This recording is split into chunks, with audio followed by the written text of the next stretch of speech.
So, Francisco, I know that it's old hat at this point, just another opening day, but does it feel different even at this point in your career, the first game of the season? Always. I mean, you get those butterflies, you get the beautiful anxiety of I can't wait to get this going and let's see how the year turns out.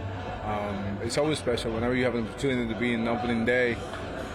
It's always special. Every year is different. Last year was such a special season in large part, 101 wins, second in franchise history. You also said, though, the way that it ended was a gut punch. So when you took a few months away, how did you look back on last season? Was it all the good, or were you inspired, motivated to make sure that this year ended differently? Both. It was a good year.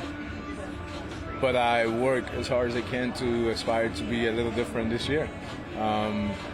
We had a really good season. A lot of guys battle, a lot of guys learn a lot, including myself. We competed, we had fun.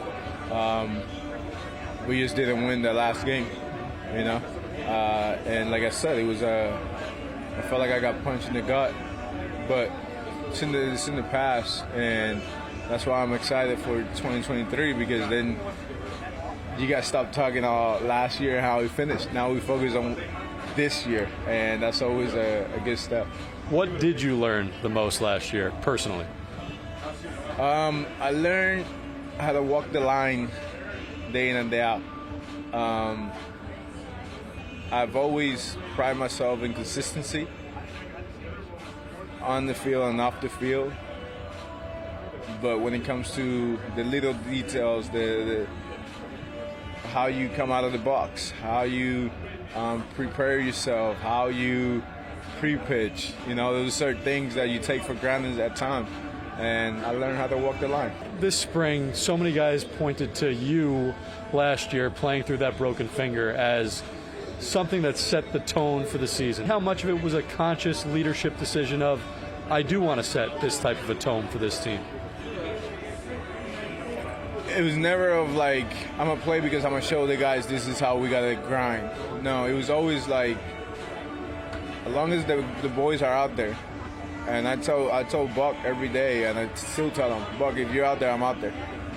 And I take a lot of pride on being on the field.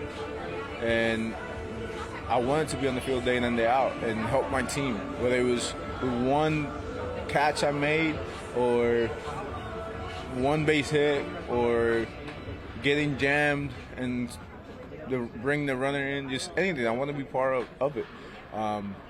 It sucked to be on the DL or IL in 21 and feel like I wasn't helping the team. I came here to try to help the Mets win the championship, and I take a lot of pride in it. And that's part of being consistent, showing up day in and day out. With the new rule changes, especially defensively, I noticed a lot early in the spring training games, you having a lot of conversations with Jeff McNeil about how things are going to have to be different. What was your one takeaway from how defense is going to be played differently this season? The number one thing is staying on top of being in the game. That's the number one thing, because it's faster. It's a faster paced game. And there's a lot of different rules that can jeopardize the team. Yeah. I can be on the grass, not paying attention to little details, being on the grass, just the heels of my foot on the grass, and they can penalize me. And ultimately, it doesn't come down to me. It comes down to the pitcher. You made a great pitch, an 0-2 count, turns out to be a ball. That's not good. Right. So. Sandy Alcantara, reigning NL Cy Young Award winner. That's the guy you're going to face on opening day. What is it about him that separates him from so many other pitchers that makes him such a difficult at-bat? He commands his pitches. So that's what the elite in the game do. They command their pitches. And, he's really good. And he's a fun at-bat because he challenges you. Francisco, appreciate the time. Good luck this season. Yeah, thank you. Appreciate it.